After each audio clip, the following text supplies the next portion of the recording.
जय श्री कृष्ण। वसुदेवसुतं देवं कंसचाणूरमर्दनं देवकी परमानन्दं कृष्णौ वन्दे जगद्गुरुं। श्रीकृष्णौ वन्दे जगद्गुरुं।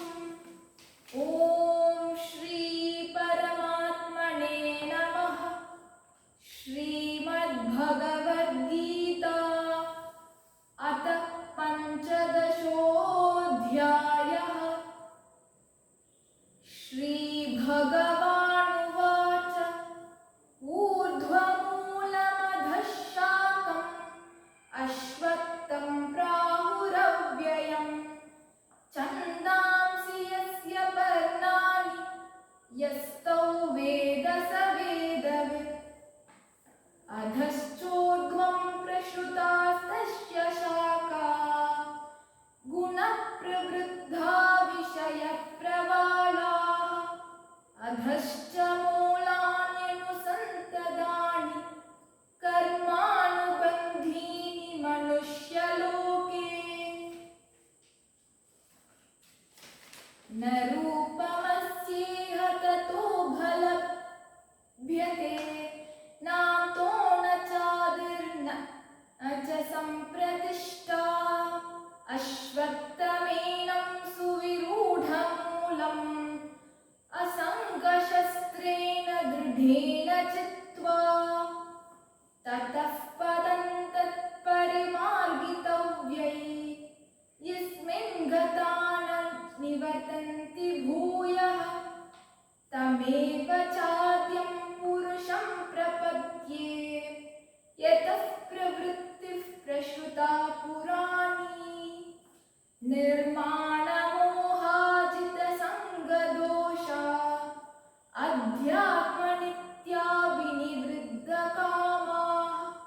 द्वन्द्वैर्विमुक्ता सुखदुःखसञ्ज्ञैः गच्छन्त्यमूढाः पदमव्ययं तत्।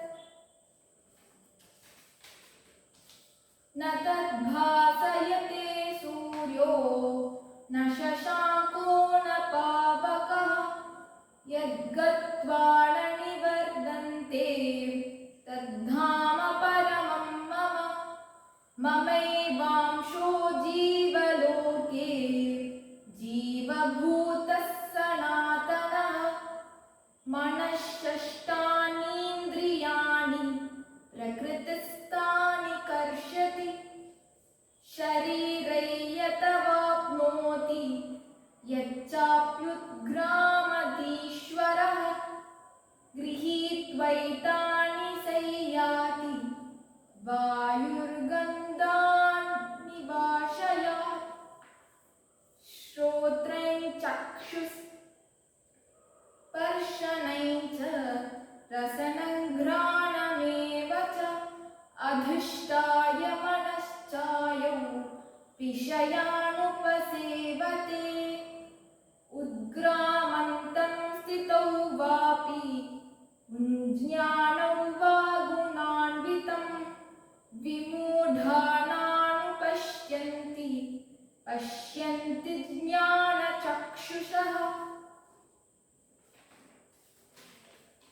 यदन्तो योगिनश्चैनं पश्यन्त्यात्मन्यवस्थितं यदन्तोऽप्यकृतात्मानो नैनं पश्यन्त्यचेतसः। यथादित्यगतं तेजो जगद्भासयतेऽखिलं यच्चन्द्रमसि यच्चाग्नौ तत्तेजो विद्धि मामकम्। गामाविश्य च भूतानि धारयाम्यहमोजसा पुष्णामि चौषधीः सर्वाः सोमो भूत्वा रसात्मकः।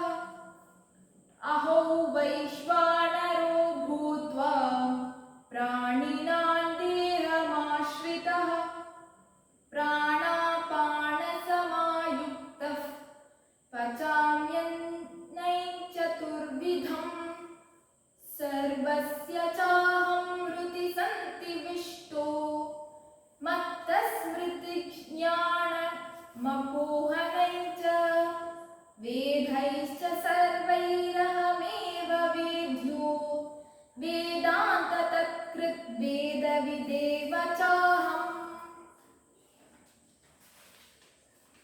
द्वाविमौ पुरुषौ लोके क्षरश्चाक्षर एव च क्षरः सर्वाणि भूतानि कूटस्थोऽक्षर उच्यते।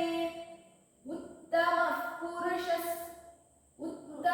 पुरुषस्त्वन्यः परमात्मेत्युदाहृतः यो लोकत्रयमाविश्य बिभर्त्यव्यय ईश्वरः यस्माक्षरमतीतोऽहम् अक्षरादपि चोत्तमः अधोऽस्मि लोके वेदे च प्रथितः पुरुषोत्तमः।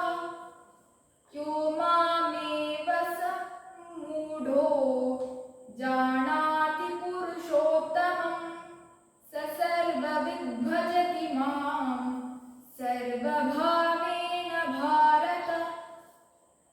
यो मामेवमसम्मूढो जानाति पुरुषोत्तमं स सर्वविद् भजति मां सर्वभावेन भारत। इति गुह्यतमं शास्त्रम् इदमुक्तं मया नघ एतद्बुद्ध्वा बुद्धिमान् स्यात् कृतकृत्यश्च भारत।